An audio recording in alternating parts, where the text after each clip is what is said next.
من الشيطان الرجيم بسم الله الرحمن الرحيم إن الله وملائكته يصلون على النبي يا أيها الذين آمنوا صلوا عليه وسلموا تسليما اللهم صل على محمد وآل محمد اللهم صل على محمد وآل محمد اللهم صل على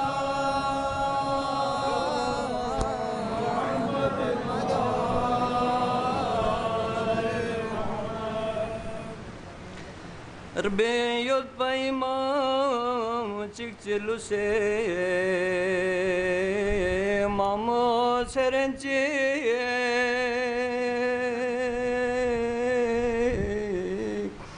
سنين لا فيغي دوسي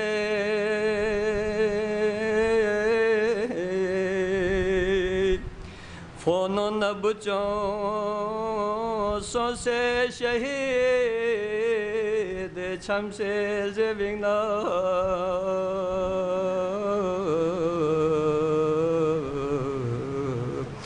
직파르 gelе şahse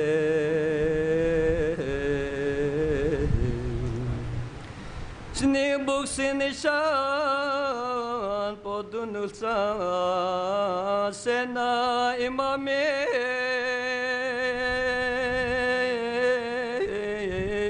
seni kokoligase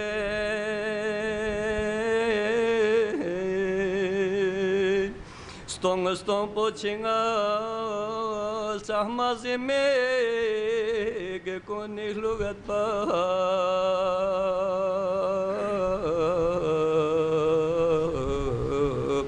sning ko fyari chelse قوبس دبروك شسبي ما ميكوري فانا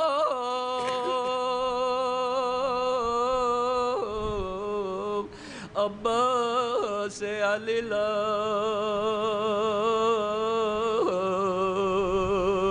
غاريون الغار شخص لك كيش ماغي علم دا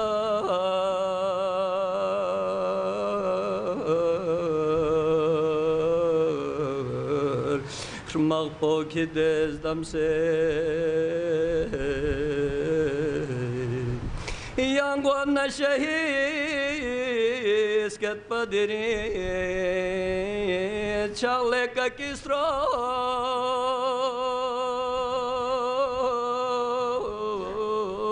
Yang astor fil zevino Ngala sui samalo setambas de pa düşman irmağla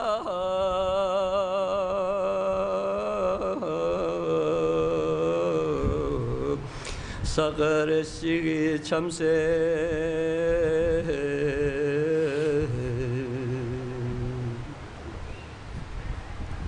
Leskeli talla imani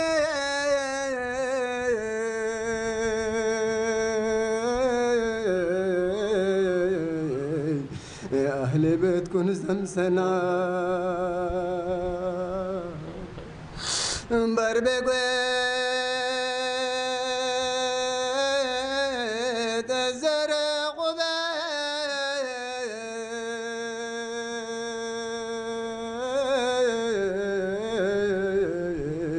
امرأة سكينة ازدم سنا على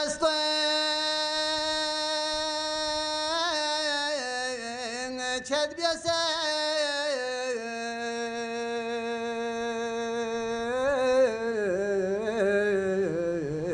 نریست رو قول الله بگذره نی بچو اکبر ناقاسه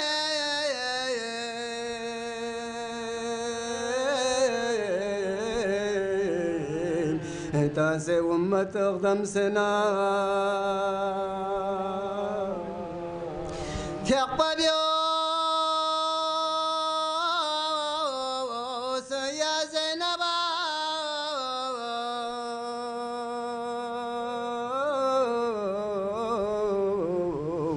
تون مديري كازل ملقا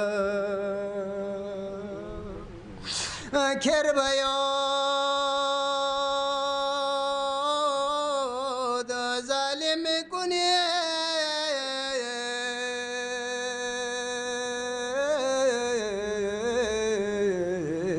بالقيري لقطة سنا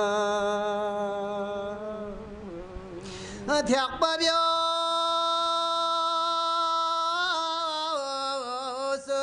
زينب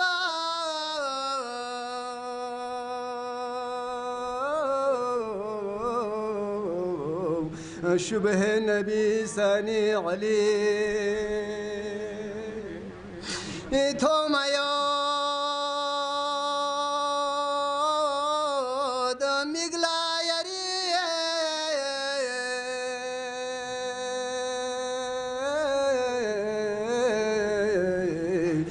أكبر شغينو باسنا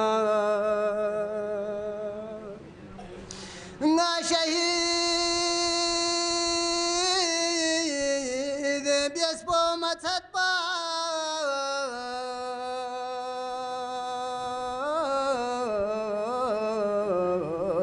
ملعون يزيد ظلمك كربيو دنگی سر پوشامی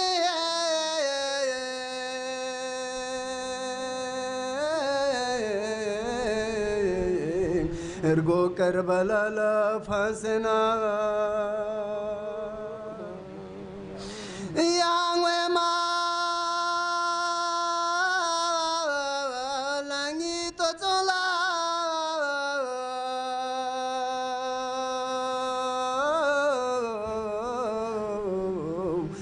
جوخسنگ یا زینبا کربیو دا ظالم کنی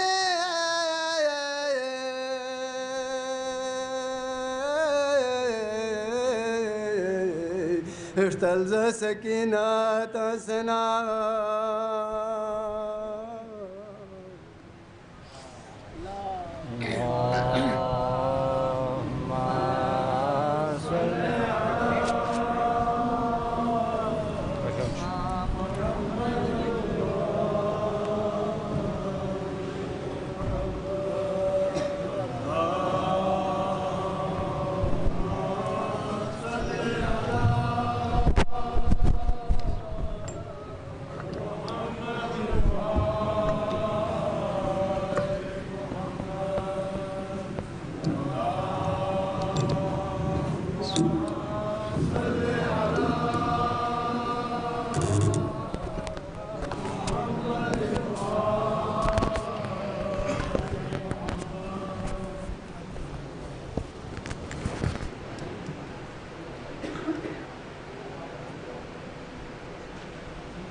اعوذ باللہ من الشیطان الرجیم بسم اللہ الرحمن الرحیم نحمدک ونستعینک یا ذا الجود والنعم یا ذا الفضل والکرم یا عالم السر والہمم یا خالق اللوح والقلم یا رب البیت والحرم الصلاة والسلام علی النبی الامی المکی المدنی التجلی التام والمجل الاتم مالک الحدوث سلطان القدم ابل اقول والنفوس والبشر وهو علة العلل ابی القاسم محمد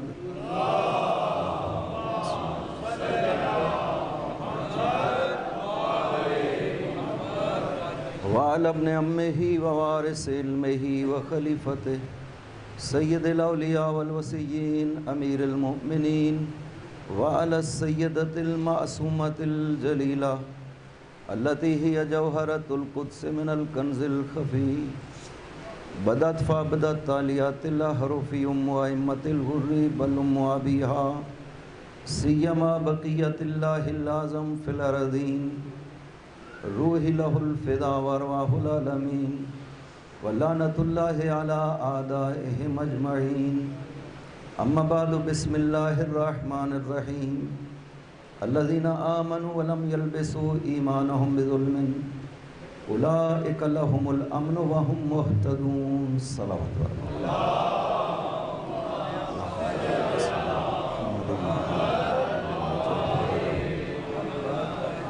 مجلس ہے ایصال ثواب کے لیے محمد حسین شگلی مرحوم کی آپ سے گزارش ہے ان کے ایصال ثواب کے لیے ایک مرتبہ سورہ فاتحہ 3 مرتبہ سورہ توحید کی تلاوت کریں۔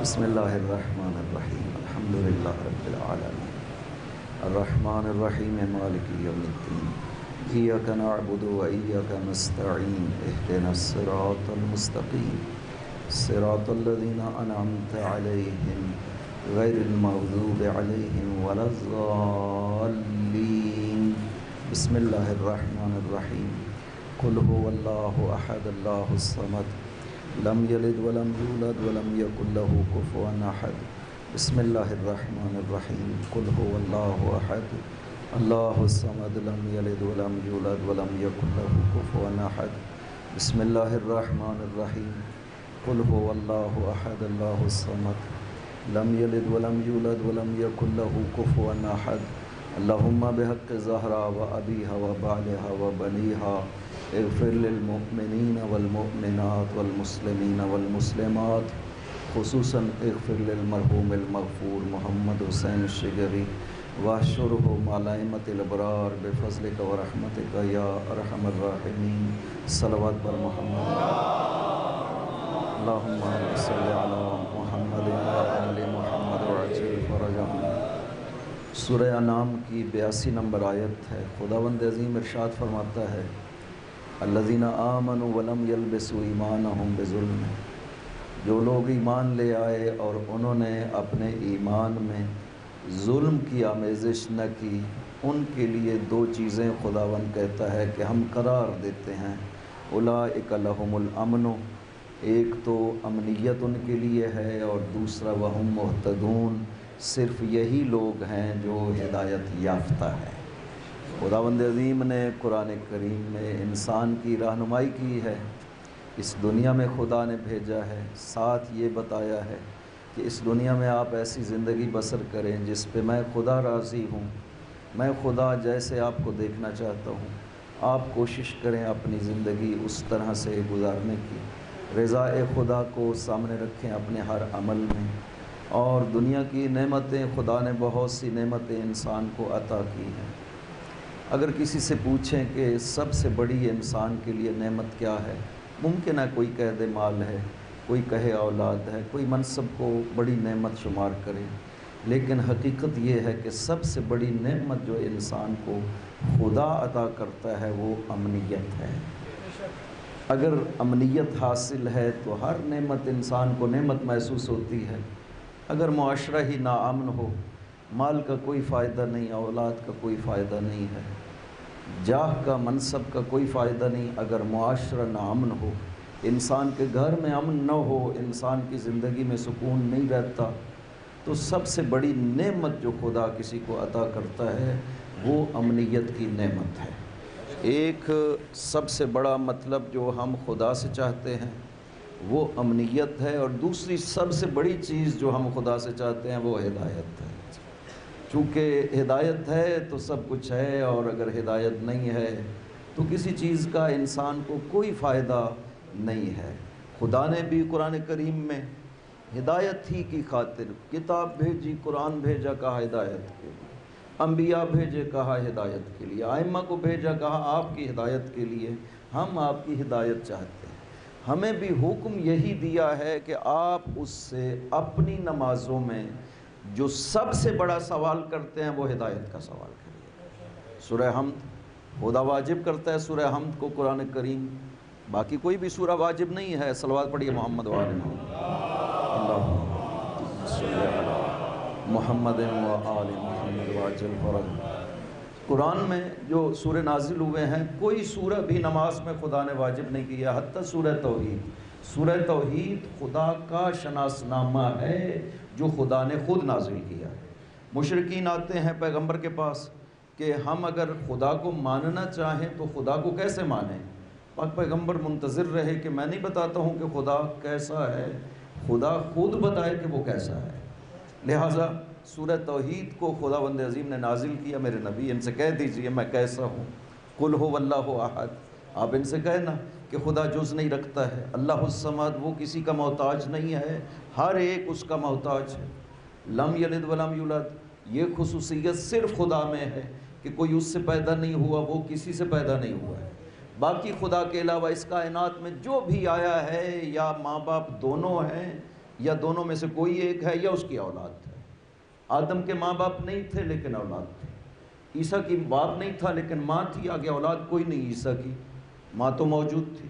ہمارے ائمہ طاہرین ماں باپ بھی موجود ہیں، اولاد بھی موجود ہیں، تو یہ خصوصیت صرف خدا میں ہے کہ کوئی اس سے پیدا نہیں ہوا، وہ کسی سے بھی پیدا نہیں ہوا، وَلَمْ يَكُنْ لَهُ كُفُوًا أَحَدٌ، اور اس جیسا کوئی نہیں ہے، اس کی مثل کوئی نہیں ہے۔ یہ ہے شناس نامہ جو خدا نے قرآن میں ہمارے لیے نازل کیا ہے، پیغمبر کو حکم دیا قل، آپ ان سے کہہ دیجئے میں ایسا ہوں۔ تو ویسے سب سے بہتر طریقہ کسی کو ماننا کہ یہی ہے کہ وہی مانے جو وہ خود کہتا ہے کہ میں کیسا ہوں۔ ہم کیا کہتے ہیں وہ نہ کہیں، ہمارا فہم کیا ہے خدا کے بارے میں، نبی کے بارے میں، امام کے بارے میں، ہمارا فہم کیا ہے، نہیں، وہ ہمارا فہم ہماری اپنی سطح کے لحاظ سے ہے، ان کی سطح کے لحاظ سے نہیں ہے۔ لہٰذا پاک پیغمبر حتیٰ خدا کے بارے میں بھی خود نہیں کہتے کہ میں کہتا ہوں کہ خدا کیسا ہے، منتظر رہتے ہیں وہی کے کہ وہ خود فرمائے کہ میں کیسا ہوں۔ لہٰذا خدا نے سورہ توحید نازل کیا کہ انہیں بتائیں کہ آپ میں کیسا ہوں، سورہ کہف کی آخری آیت نازل کی کہ انہیں بتائیں کہ آپ کیسے ہیں، یہ بھی ہے۔ قل انما انا بشر مثلکم، اپنے بارے میں بھی بتائیے نبی کہ آپ کیسے ہیں۔ ان بشر مثلکم، میں بشر ہوں مخلوق خدا۔ مثلکم کا مطلب یہ نہیں ہے کہ میری حقیقت تمہاری حقیقت ایک جیسی ہے، میں حقیقت میں تم جیسا ہوں، نہیں، یہ نہیں فرمایا۔ فرمایا انما انا بشر مثلکم، میں مخلوق ہونے میں تم جیسی مخلوق خدا ہوں۔ تم بھی مخلوق خدا ہوں، میں بھی مخلوق خدا ہوں، لیکن تم میں اور مجھ میں فرق ہے۔ یوحا الیہ، میری طرف وہی نازل ہوتی ہے، آپ پہ وہ وہی نہیں آتی ہے۔ آگے پھر وہ توحید کے حوالے میں کہ میرا پیغام ہے جو آپ کے لیے خدا نے، تو یہ حیثیت پیغمبر اکرم کی خدا نے اس آیت میں بتائی ہے کہ آپ کی حیثیت رسالت الہی ہے، آپ انہیں پہنچائیے کہ دیکھیں خدا کا کوئی شریک نہیں ہونا چاہیے، میں نبی بنا کر کے بھیجا گیا ہوں، یہ پیغام لایا ہوں۔ فمن کان یرجو لقاء ربہ فلیعمل عملا صالحا، تو جو بھی امید رکھتا ہے کہ مجھے خدا سے ملاقات کرنی ہے، یہ جو ہم چلے جاتے ہیں دنیا سے، یہ ملاقات خدا ہے، ہمیں جانا ہے خدا کے حضور۔ محمد حسین شگری ہم میں تھے اور چلے گئے دنیا سے، یہ نمونہ ہے کہ ہمیں بالآخر خدا کے پاس جانا تو ہے۔ آپ نماز میں جو دعا مانگتے ہیں، تکبیرۃ الاحرام پڑھتے ہی فوراً دعائے توجہ پڑھنے کا حکم دیا گیا، مستحب ہے، پڑھیے، بہت زیادہ اجر رکھتا ہے۔ وجہت وجہی للذی فطر السماوات والارض حنیفا مسلما، آگے بھی دعا کا لاحقہ ہے، آگے بھی موجود ہیں، قبلہ بھی موجود تھے، یہ آپ کئی ہیں جو پڑھتے بھی ہوں گے۔ تو یہ دعا ہے توجہ، اس کا مطلب کیا ہے کہ میں نے اپنا رخ اپنی رضا سے خدا کی طرف سے کر لیا۔ اللہم صلی علی محمد و آل محمد وعجل فرج۔ تو ایک وہ ہیں جنہیں خدا کے حضور جانا ہے تو اپنی رضا سے خدایا ہم آمادہ ہیں، ہم نے تیاری کر لی ہے، جس وقت بھی تو چاہے اٹھا لے۔ ایک وہ ہیں جو جانا نہیں چاہتے ہیں یا اس لیے کہ اپنی تیاری نہیں ہے، یا سمجھتے ہیں کہ میرے بغیر یہ میرا نظام نہیں چل سکتا ہے، گھر کا نہیں چل سکتا ہے، دنیا کا نہیں چل سکتا ہے، میں اتنا ضروری ہوں کہ میرے بغیر یہ نہیں چلے گا، خدا لے جاتا ہے، کہتا ہے نہیں دنیا تو چلتی ہی رہے، کوئی فرق نہیں پڑتا۔ لہٰذا اگر جانا ہے تو اپنی رضا سے اپنے آپ کو اتنا آمادہ کر لے کہ خدا بندہ جب چاہے تو اٹھا لے، میں آمادہ ہوں تیری خدمت میں حاضر ہونے کے لیے۔ لہٰذا فمن کان یرجو لقاء ربہ، جو بھی اپنے رب سے ملاقات کرنا چاہے، جو بھی اپنے رب سے ملاقات کی امید رکھتا ہے، فلیعمل عملا صالحا، اسے چاہیے کہ وہ عمل صالح کرے، ولا یشرک بعبادت ربہ احدا، اور اپنے رب کی عبادت میں کسی کو شریک قرار نہ دے۔ وہ جو خدا سے ملنے والے ہو، وہ جو خدا سے ملاقات کرنے والے ہو، یہ خدا کا پیغام ہے خصوصیت کے ساتھ آپ کے لیے کہ خالص عبادت لے کر کے آنا بارگاہ خدا میں۔ عرض کیا کرتا ہوں کہ عبادت میں مقدار کو نہیں دیکھا جاتا ہے کہ آپ نے کتنی عبادت کی ہے، عبادت میں کیفیت کو دیکھا جاتا ہے کہ آپ نے کیسی عبادت کی ہے بارگاہ خدا۔ اسی حقیقت کو خدا نے سورہ تبارک کی ابتدا میں جو کہا لِيَبْلُوَكُمْ أَيُّكُمْ أَحْسَنُ عَمَلًا، میں نے تمہیں کیوں خلق کیا ہے، دنیا میں کیوں بھیجا ہے، میں دیکھنا چاہتا ہوں تم میں سے کون ہے جو بہتر سے بہتر عمل کرتا ہے میری ذات کے۔ یہ نہیں خدا نے کہا کہ ایکم اکثر عملا، تم میں سے زیادہ عمل کون کرتا ہے، نہ خداوند عظیم قطعاً عمل کی تعداد کثرت کا نہیں کہتا ہے کہ تم کثرت سے عمل کرو، وہ کہتا ہے کہ نہیں تھوڑا کرو لیکن صرف اور صرف میرے لیے کرنا۔ خالص خدا کی خاطر جو عمل کیا جاتا ہے وہ کم ہی کیوں نہ ہو، وہ بارگاہ خدا میں بہت عظیم ہو جاتا ہے۔ ایک روایت میں ہے کہ کل قیامت کے دن ایک اجر پیش کیا جائے گا، ایک پہاڑ کے برابر اجر ایک شخص کو جب واپس کیا جائے گا تو وہ عرض کرے گا خداوندہ میں نے کوئی ایسا عمل نہیں کیا جس کا اتنا زیادہ اجر ہو۔ خدا فرمائے گا وہ ایک درہم جو تم نے میری راہ میں صدقہ دیا تھا یہ وہ اجر ہے، میں اس کی پرورش کرتا رہا ہوں، پال کے تمہیں واپس کر رہا ہوں۔ خدا تو اجر کو اس طرح سے بڑھاتا ہے، لہذا آپ کو کثرت پہ زور دینے کی ضرورت نہیں ہے کہ میں بس آج رات 100 رکعت ضرور پڑھوں گا، نہیں، جب تک توجہ ہے تب تک پڑھو، جب توجہ ختم ہے پھر چھوڑ دو۔ مولا عامر نے بھی فرمایا ہے کہ ان للنفوس اقبالا و ادبارا، یہ نفوس ہے، جان ہے انسان کی، بعض دفعہ بہت متوجہ ہے پھر خوب عبادت کرو، نوافل بھی پڑھو، جب متوجہ نہیں ہے تو پھر کوشش نہ کرو، مجبور نہ کرو۔ ایک شخص ہے دعا پڑھ رہا ہے، لمبی دعا پڑھ رہا ہے اور اکتایا بیٹھا ہے، تھکا بیٹھا ہے، مولا امیر نے دیکھا اس کو کہ یہ جس حال میں دعا پڑھ رہا ہے اس کا تو اسے کوئی فائدہ نہیں، فرمایا یہ لمبی دعائیں چھوڑو، میں تمہیں ایک مختصر دعا بتاتا ہوں، وہی پڑھ لیا کرو جب دل نہ ہو پڑھ۔ جملے کیا بتائے حضرت نے فرمایا یہ پڑھ لیا کرو، الحمدللہ علی کل نعمت واستغفر اللہ من کل ذنب، حمد ہے خدا کی اس کی ہر نعمت کے اوپر۔ یہ کتنا بڑا جملہ ہے، یہ معمولی جملہ نہیں ہے۔ ہر نعمت جو خدا نے عطا کی ہے میں اس پر خدا کی حمد کرتا ہوں، واسأل اللہ واستغفر اللہ من کل ذنب، میں ہر گناہ سے بارگاہ خدا میں استغفار کرتا ہوں، واعوذ باللہ من کل شر، اور ہر شر سے خدا کی پناہ مانگتا ہوں، واسألہ من کل رحمت، اور رحمت خدا کا خدا سے سوال کرتا ہوں۔ یہ 4 جملے ارشاد فرمایا یہ پڑھا کرو جب لمبی دعا پڑھنے پہ دل نہ ہو۔ انسان جو ہے وہ بیٹھ جائے اور دل اکتایا ہوا ہو، ہم دعائے کمل میں بیٹھے ہوں اور پھر آگے سے پڑھنے والا بھی مصائب پڑھ کے لوگوں کو جو ہے وہ بور کر رہا ہے، اس کا نہیں ثواب ہوتا۔ اس طرح سے جب دل اکتا جاتا ہے منع کیا گیا ہے، نہیں آپ مختصر پڑھو۔ میں وہ ایک واقعہ عرض کیا کرتا ہوں کہ ابتدائی اسلام ہے، ایران سے ایک شخص بوڑھا آتا ہے پاک پیغمبر کی خدمت میں، عرض کرتا ہے یا رسول اللہ میں اب بوڑھا ہو گیا ہوں، اسلام تو قبول کر لیا ہے، اب میں زیادہ لمبی چوڑی دعائیں یاد نہیں کر سکتا، وہ لکھنے کا دور تو کتابیں تو تھی نہیں، اب جو بھی دعا پڑھنی ہے وہ حفظ پڑھنی ہے۔ تو اس نے کہا یا رسول اللہ میں اب لمبی چوڑی دعائیں تو حفظ نہیں کر سکتا، کوئی مختصر سی دعا فرمائیے میں پڑھ لیا کروں، دل مطمئن ہو جائے گا۔ آپ نے ارشاد فرمایا اپنے فرائض پڑھنے کے بعد یہ جملہ کہا کرو خدا کی بارگاہ میں، الہی انت ربی و انا عبدک، خداوند تو میرا رب ہے میں تیرا بندہ ہوں۔ یہ سب سے بڑا اعتراف ہے بارگاہ خدا میں۔ پاک پیغمبر نے بھی خطبہ غدیر میں دوسرا جو فصل شروع کی تھی خطبہ غدیر میں، پہلے جملے یہی کہا تھا، اقر لہو بالعبودیت و اشہد علی نفسی بالربوبیت، اپنے لیے خدا کی عبودیت کا اقرار کرتا ہوں، اس کے لیے اس کی ربوبیت کی شہادت دیتا ہوں۔ سب سے بڑی بات ہے بارگاہ خدا میں کہ انسان یہ اعتراف کرے کہ خدا تو رب ہے، میں تیرا بندہ ہوں، الہی انت ربی و انا عبدک، یہ جملہ کہو۔ چلا گیا، ایک مدت کے بعد واپس آیا پاک پیغمبر کی خدمت میں، عرض کرتا ہے یا رسول اللہ دل بہت مطمئن ہے، جب سے آپ نے وہ جملہ ارشاد فرمایا تھا میں پڑھتا ہوں دل بہت مطمئن ہے۔ آپ نے پوچھا بتاؤ میں نے تمہیں کیا کہا تھا، کیا پڑھتے ہو؟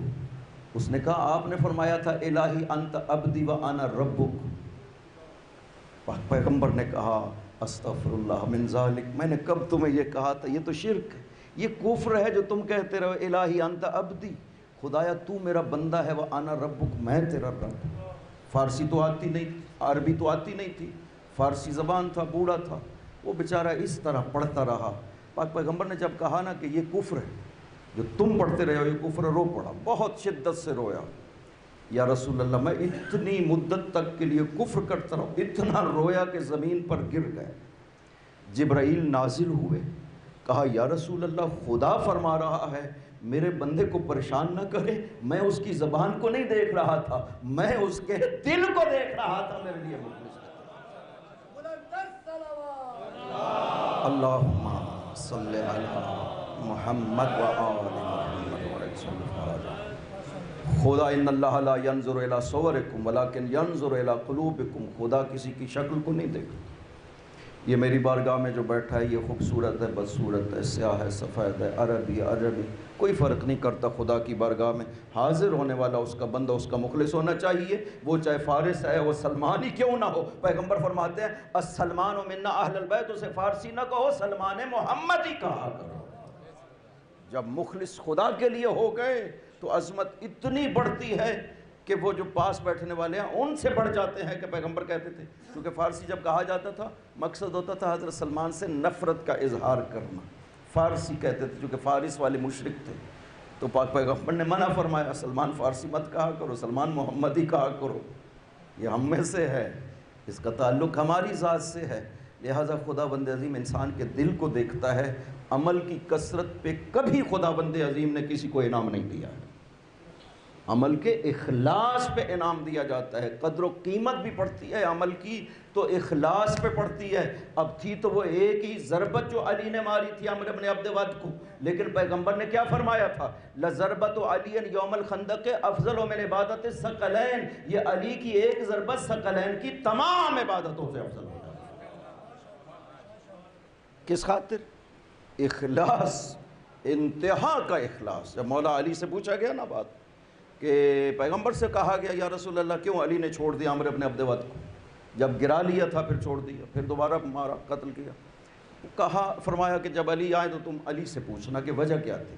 جب علی آئے تو سوال کیا گیا یا علی آپ نے کیوں عمرو بن عبد ود کو چھوڑ دیا تھا جب گرا دیا تھا، تو فرمایا اس لیے کہ اس نے گستاخی میری شان میں کی تھی، جب میں نے اسے گرایا اس نے میری وہ گاڑیوں پہ اترایا، بدبخت جو ہے وہ کمینہ انسان تھا، اس میں عظمت نہیں پائی جاتی تھی۔ جب مولا علی نے گرایا اس نے گالیاں دی حضرت نے چھوڑ دیا اس کو۔ کہا کیوں چھوڑا تھا؟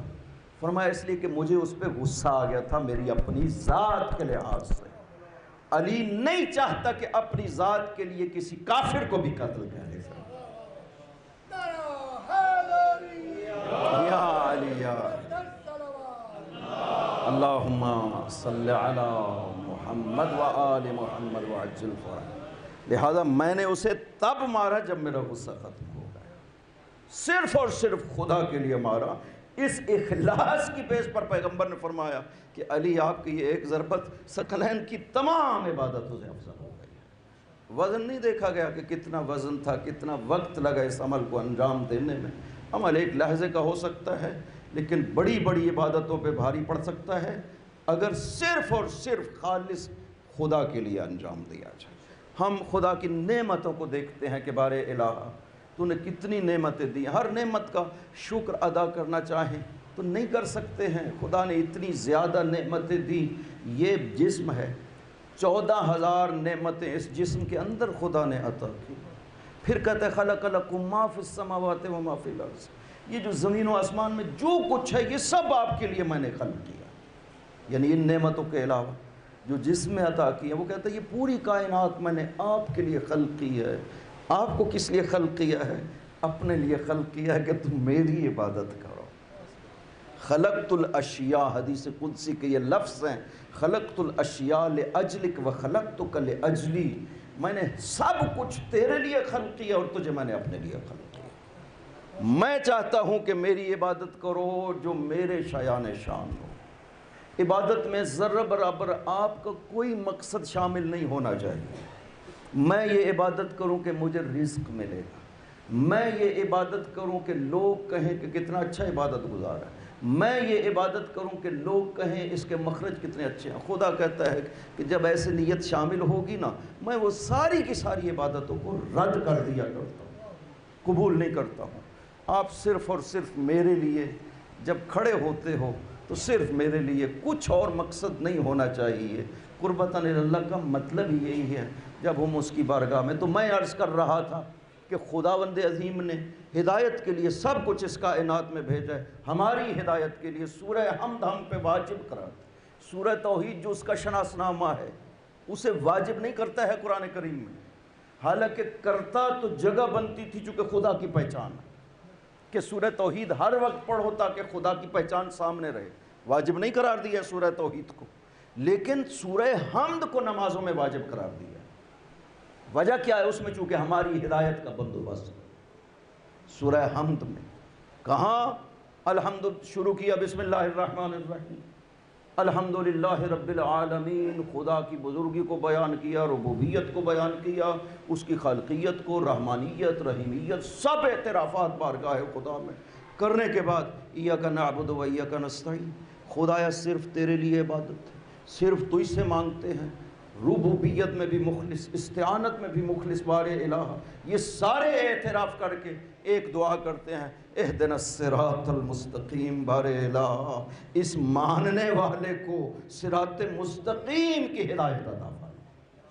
عجیب ہے کہ جو خدا کو سب کچھ مان رہا ہے, جو اتنا صاحب معرفت ہے, ربوبیت کو پہچانتا ہے, ہم سمجھتا ہے کہ ہر کائنات کی نعمت پہ حمد خدا کی, چونکہ دینے والا حقیقت میں وہ یہ سب کچھ جانتا ہے.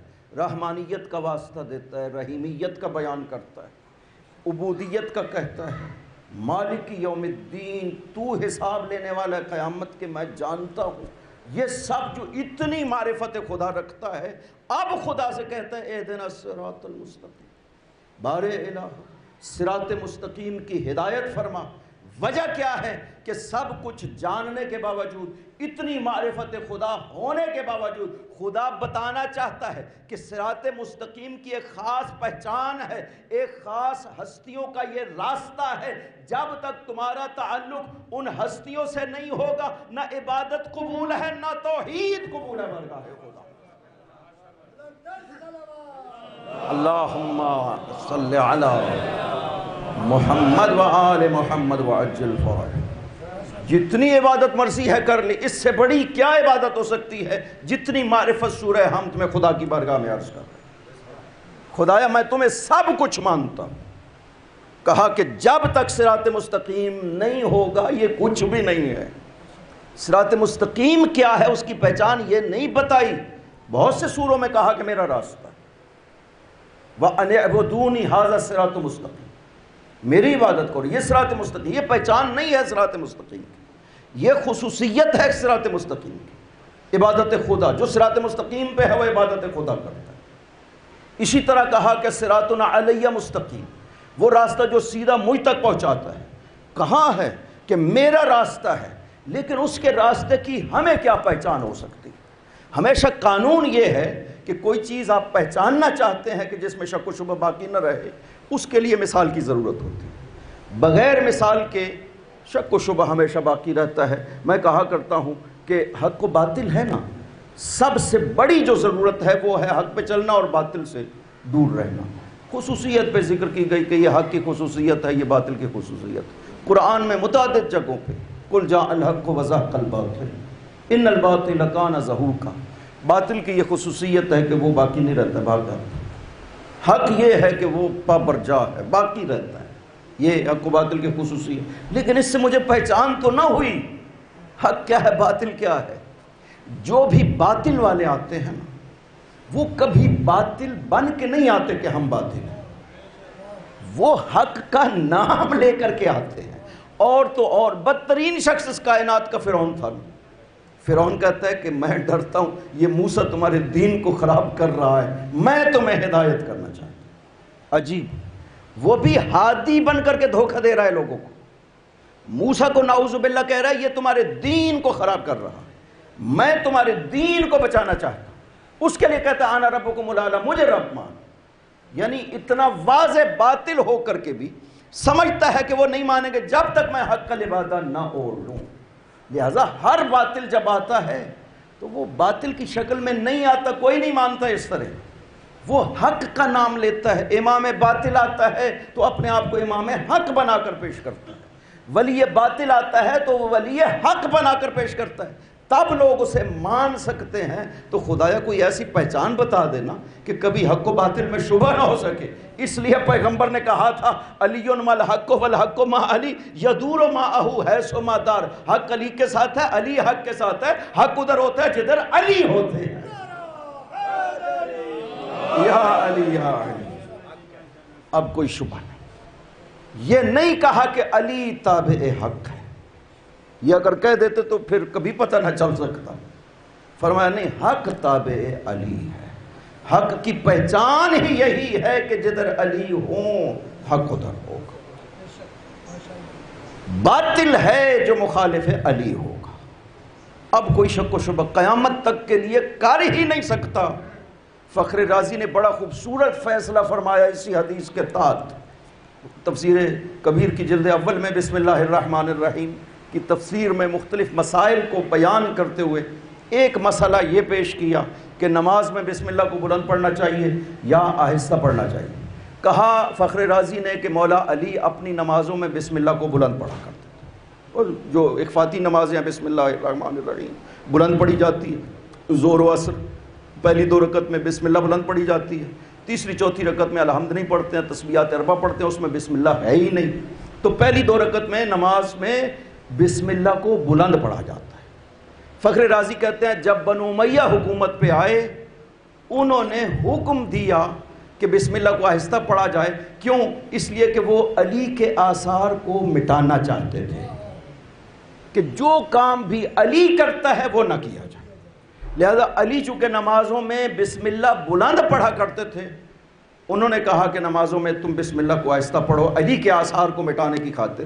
اب فخر رازی خود فیصلہ دیتے ہیں کہ درست بات کیا ہے، بسم اللہ بلند پڑھنی چاہیے یا آہستہ پڑھنی چاہیے۔ وہ ایک قانون ذکر کرتے ہیں، وہ کہتے ہیں من اقتدی فی دینہ علی فقد اہتدی، جو اپنے دین میں علی کی پیروی کرتا ہے وہی ہدایت یافتہ ہے، چونکہ پیغمبر نے فرمایا حق ادھر ہی ہے جدھر علی ہوتے ہیں۔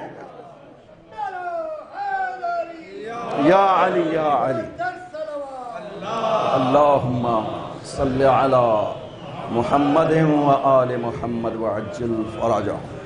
لہذا کتنا واضح کر دیا، صراط مستقیم کی بھی پہچان بتانے کی خاطر خدا نے سورہ حمد میں صراط مستقیم، یہ صرف واحد سورہ ہے قرآن کریم میں جہاں صراط مستقیم کی پہچان بتائی ہے خدا نے، اور پورے قرآن میں خدا نے کہیں صراط مستقیم کی پہچان نہیں بتائی۔ یہاں پہ یہ واحد آیت ہے کہ خدا نے کہا صراط مستقیم ہے کیا، کوئی صفت ذکر نہیں کی۔ صراط مستقیم کی صفات کیا، کوئی صفت ذکر نہیں کی، حالانکہ اس کی صفات بھی ہیں صراط مستقیم کہ صراط مستقیم واحد راستہ ہوتا ہے، متعدد نہیں ہوتے ہیں، صراط مستقیم سیدھا ہوتا ہے، ٹیڑھا میڑا نہیں ہوتا ہے۔ یہ اس طرح کی پہچان ذکر کی گئی ہیں صفات سے، لیکن خدا نے کوئی صفت بیان نہیں کی ہے۔ صراط مستقیم کی پہچان نہ ہو، فرمایا کچھ شخصیات کے ذریعے سے پہچاننا، ان شخصیات کی پہچان میں تمہیں بتاتا ہوں تاکہ تمہیں آسانی ہو پہچاننے میں۔ صراط الذین انعمت علیہم، پہلی خصوصیت یہ صراط مستقیم راستہ ہے ان ہستیوں کا جن پر خدا نے انعام کیا ہے۔ دوسری خصوصیت غیر المغضوب علیہم، کبھی بھی خدا کا غضب ان پر نہیں ہوا ہے۔ تیسری خصوصیت ولا ضالین، جو زندگی میں کبھی بھی گمراہ نہ رہے ہوں۔ اب آپ کو کسی کو شک و شبہ نہیں ہو سکتا کہ جو زندگی میں کبھی بھی گمراہ نہ رہا ہو، ان کا راستہ خدا کہتا ہے میرا راستہ ہے۔ پہچان خدا نے اپنے راستے کی بتائی ہے تو ان ہستیوں کے ذریعے سے بتائی ہے۔ ان کی پہچان یہ ہے کہ انعام ہوا خدا کا، انعام کو بھی قرآن میں بیان کیا، کبھی غضب خدا نہیں ہوا، جو گناہ کرتا ہے اس پر غضب خدا ہوتا ہے۔ اس کا مطلب ہے یہ ہستیاں ایسی ہیں جنہوں نے زندگی میں کبھی گناہ نہیں کیا، ولا ضالین، جو زندگی میں کبھی بھی گمراہ نہ رہے ہو۔ اب ایسے کون ہیں جو زندگی میں کبھی بھی گمراہ نہیں رہے؟ ورنہ تو ہمیں پتہ ہے بہت سے، جب پاک پیغمبر نے اعلان فرمایا نبوت کا تو ایک مشرک معاشرہ تھا، کوئی مسلم معاشرہ تو نہیں تھا، مشرک معاشرہ تھا۔ اسلام لے آئے، پھر بزرگان بن گئے، پاک پیغمبر نے تربیت فرمائی، بزرگ بن گئے، بہت مقدس ہستیاں بن گئیں، لیکن مشرک سے مسلمان ہوئے تھے۔ وہ واحد ہستیاں کہ جنہوں نے کبھی شرک نہیں کیا، کبھی گمراہ نہیں ہوئے، وہ آل محمد کی برگزیدہ ہستیاں ہیں۔ اللہم صلی علی محمد و آل محمد وعجل فرح۔ یہ راز ہے سورہ حمد میں جو خدا کہتا ہے تم پر واجب ہے سورہ حمد نمازوں میں پڑھا کرو، تاکہ تمہارے سامنے رہے کل قیامت کے دن یہ نہ کہو کہ خدایا تو نے قرآن میں کہا تھا لیکن وہ آیت ہمارے سامنے نہیں رہی، چکے ہو سکتا ہے ایک آیت ہو قرآن میں اور ہمیں پتہ نہ چلے، ہوتا ہے، لہذا کل یہ نہ کہہ دینا کہ آیت تھی اور ہمیں پتہ نہ چلی۔ جب ہر وقت ہر دن واجب نمازوں میں 10 مرتبہ، نوافل میں بھی اسی طرح سے بار بار پڑھو گے تو پھر ذہن میں رہے گا کہ خدا کی توحید بھی تب تک قبول نہیں جب تک آل محمد کے راستے پہ چل کے نہیں جاؤ گے۔ سورہ حمد میں یہ کہہ رہا ہے یہ توحید قبول نہیں، یہ اعتراف قبول نہیں، یہ عبادت قبول نہیں جب تک آل محمد کے راستے پہ نہیں جاؤ گے۔ یہ ہے سورہ حمد میں جو کچھ پیغمبر نے غدیر میں فرمایا، سب کا سب سورہ حمد میں موجود ہے۔ پاک پیغمبر نے خطبہ غدیر میں سورہ حمد پڑھا ہے، کس لیے پڑھا ہے؟ پورا سورہ حمد پڑھ کر کے لوگوں کو سنایا۔ جانتے ہو یہ میں جو اعلان کر رہا ہوں یہ سورہ حمد میں خداوند عظیم نے ارشاد فرمایا، لہٰذا وَهُمْ مُهْتَدُونَ اولئک لَهُمُ الْأَمْنُ۔ ایمان لانا کافی نہیں ہے، خدا شرط بیان کر رہا ہے۔ الذین آمنوا، سورہ انعام کی 82 نمبر آیت، الذین آمنوا، وہ جو ایمان لائے، وَلَمْ يَلْبِسُوا إِيمَانَهُمْ بِظُلْمٍ، شرط لگا دی ہے، ایمان میں ظلم کی آمیزش نہیں ہونی چاہیے۔ بس ان کے لیے 2 خصوصیتیں ہیں۔ اس آیت میں یہ فرمایا، سورہ نحل کی 97 نمبر آیت میں 2 چیزیں اور ذکر کی، وہاں ایمان کی شرط ذکر کی، من عمل صالحا من ذکر او انثی، جو بھی عمل صالح کرے مرد یا عورت، ہم ان کو 2 چیزیں دیتے ہیں لیکن شرط ہے وہ مومن، مومن ہونا چاہیے۔ وہاں فرمایا عمل صالح کافی نہیں ہے، مومن ہونا چاہیے۔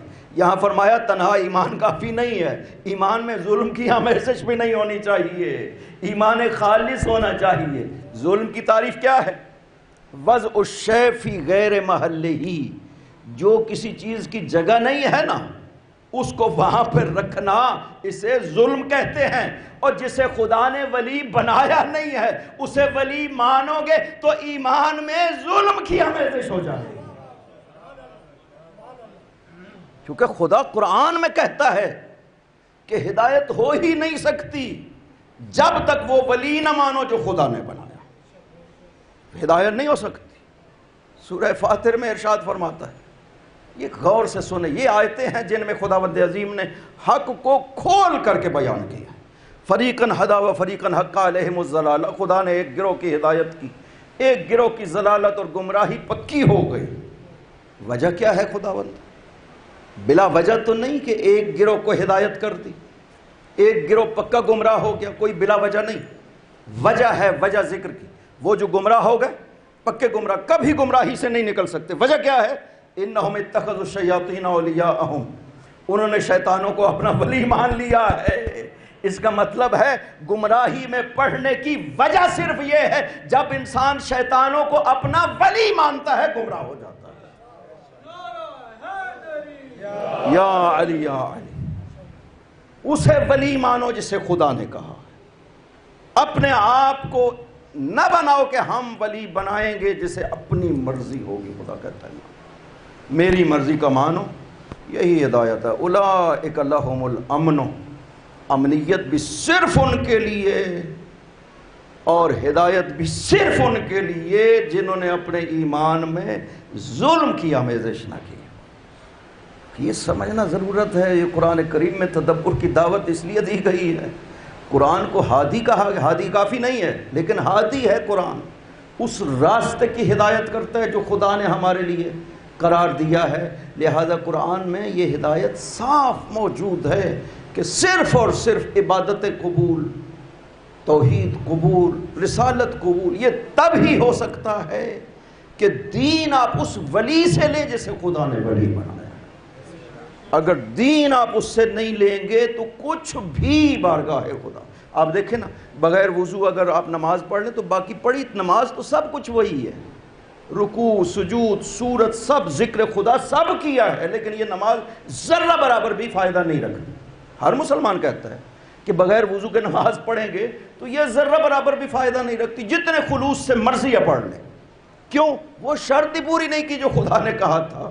بالکل اسی طرح سے خدا نے ساری عبادتوں کی ایک شرط قرار دی ہے، وہ شرط ہے ولایت علی ابن ابی طالب۔ اگر وہ ہوگی تو ہر عبادت قبول ہو جائے گی۔ شرط کے بغیر کسی عبادت کا ذرہ برابر بھی فائدہ نہیں ہے۔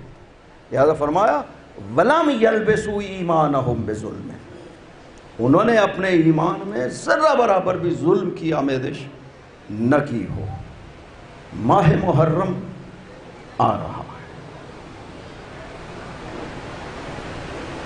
ماہ رمضان میں ایک خصوصیت ہے کہ فرمایا گیا ہے کہ نومکم فیہ عبادت و انفاسکم فیہ تسبیح۔ ماہ رمضان میں آپ کی نیند عبادت ہے اور آپ کی سانسیں تسبیح ہوتی ہیں۔ محرم کے بارے میں بھی معصوم نے ارشاد فرمایا نفس المحموم تسبیح وہمہ لنا عبادت، کہ محرم میں غم زدہ شخص جب سانس لیتا ہے یہ تسبیح خدا شمار ہوتی ہے، اور جب حسین پہ غم کرتے ہو تو یہ عبادت خدا شمار ہوتی ہے۔ لہذا محرم میں بے عین ہی تکرار ہوتا ہے اسی چیز کا جو ماہ رمضان میں قربت خدا کے لیے، تو یہ مجالس میں حاضر ہونا یہ وہی عبادت خدا ہے جو ماہ رمضان میں آپ انجام دیتے ہو۔ یہاں نام حسین کے ذریعہ سے حسین نے خدا کے لیے کیا کیا کہ اتنا زیادہ اہمیت ہے بارگاہ خدا میں حسین کی۔ ایک شخص نے آ کر کے عرض کیا چھٹے امام کی خدمت میں، اللہم صلی علی محمد و آل محمد وسلم، مولا ایک بات کہنی ہے، شرم محسوس کرتا ہوں۔ فرمایا نہیں، ہم سے شرم نہ کیا کرو، جو کہنا ہے کہو، اگر ٹھیک ہوا ہم اجازت دیں گے ورنہ روک دیں گے، کہو کیا مسئلہ ہے۔ کہا یبن رسول اللہ، آپ تک سب ائمہ سے محبت کرتا ہوں، سب کو مانتا ہوں، لیکن یبن رسول اللہ حسین کے ساتھ میرا ایک الگ ہی تعلق ہے۔ مولا میں کہیں گمراہ تو نہیں ہوا، مجھے کچھ ہو تو نہیں گیا۔ کہا پریشان نہ ہو، ہم سب حسین کے لیے اسی طرح سے ہیں۔ ہر امام نے حسین کے لیے گریہ کیا۔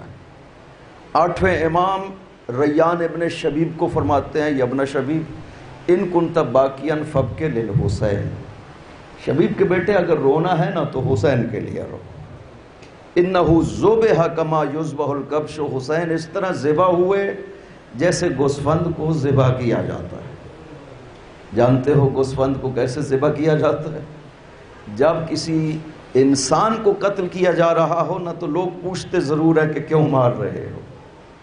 جب قصاب گوسفند کو ذبح کر رہا ہوتا ہے کبھی کسی نے پلٹ کر نہیں پوچھا کہ اسے کیوں ذبح کر رہے ہو۔ حسین کو 30,000 افراد اسی طرح کربلا میں مار رہے تھے، کسی نے نہیں پوچھا کہ کیوں مار رہے ہو۔ چوتھے امام نے دربار یزید میں جب یہ لوگوں کو بیان کیا، وہ تو جانتے نہیں تھے آل محمد کو، لیکن جب یہ بیان کرنا شروع کیا نا کہ لوگوں میں کون ہوں، انا ابن المقتول بکربلا، میں اس کا بیٹا ہوں جس کو کربلا میں قتل کیا گیا ہے، انا ابن المذبوح عطشانا، میں اس کا بیٹا ہوں جسے پیاسا مارا گیا ہے، انا ابن المذبوح عطشانا بشط الفرات، جسے فرات کے کنارے پیاسا مارا گیا ہے، انا ابن المذبوح من القفا، میں اس کا بیٹا ہوں۔ کتنے زخم آئے ہوں گے انسان تصور نہیں کر سکتا۔ پانچویں امام سے پوچھا گیا ابن رسول اللہ، آپ کے جد کو کتنے زخم لگائے گئے تھے؟ انگوٹھی اتار کر کے فرمایا تھا یہ جتنا نگین ہے نا، اتنی جگہ خالی نہیں بچی تھی حسین کے جسم پر، اتنے زخم لگائے گئے تھے۔ کیا حال ہوا ہوگا زمین کربلا کا؟ خون حسین سے سرخ ہو گئی تھی زمین کربلا، اور اس جگہ پر جہاں حسین لیٹے ہوئے تھے پوری زمین سرخ ہو گئی تھی۔ جب تک زندہ تھے حسین، جنگ کر رہے تھے، تھوڑی دیر کے بعد ایک ٹیلے پہ بلند آواز سے کہتے تھے لا حول ولا قوت الا باللہ، کہ بہنوں کو آواز حسین سنائی دے، پتہ چلتا رہے کہ حسین زندہ ہے۔ بڑی دیر تک جب علی کی بیٹی نے حسین کی آواز نہ سنی نا، اب علی کی بیٹی خیمے سے باہر نکلی۔ ایک شامی سپاہی بیان کرتا ہے کہ میں نے ایک بی بی کو خیمے سے باہر نکلتے ہوئے دیکھا، اٹھتی تھی زمین پر گر جاتی تھی، پھر اٹھ کر چلتی تھی، پھر زمین پر گر جاتی تھی۔ آئی علی کی بیٹی تلہ زینبیہ پر، جب منظر دیکھا کہ حسین زمین پر لیٹا ہوا ہے، شمر کے ہاتھ میں خنجر ہے، حسین کے گلے کو کاٹنا چاہتا ہے، اور کبھی شام والوں کا آواز دیتی ہے اور لوگوں یہ نبی کا نواسہ ذبح ہو رہا ہے۔ کسی نے جواب نہ دیا۔ ایک مرتبہ مدینہ کی طرف رخ کر اپنے نانا کو آواز دی، نانا کربلا آئیے میرا حسین ذبح ہو گیا۔ وَسَيَعْلَمُ الَّذِينَ ظَلَمُوا أَيَّ مُنْقَلَبٍ يَنْقَلِبُونَ۔ دعا کرو خداوندہ بارگاہ یہ مجلس کو اپنی بارگاہ میں منظور و مقبول فرما۔ اس مجلس کا ثواب، آیات کا ثواب، حضور مومنین کا ثواب، مرحوم و مغفور محمد حسین شگری کی روح کو بخش دے۔ بار الہا ان کو جوار معصومین میں جگہ عطا فرما، ان کے گناہوں کو معاف فرما، پسماندگان کو صبر جزیل عطا فرما، ہمارے مولا و آقا کے ظہور میں تاجیل فرما، ان کے قلب مقدس کو ہم سے راضی و خوشنود فرما۔ خداوندہ جہاں جہاں پیش آیان مصروف اعضاء ہوں گے ان کو اپنے حفظ امان میں رکھنا، دشمنوں کے شر کو ان کی طرف لوٹا دینا، بے فضلک و رحمتک یا ارحم الراحمین۔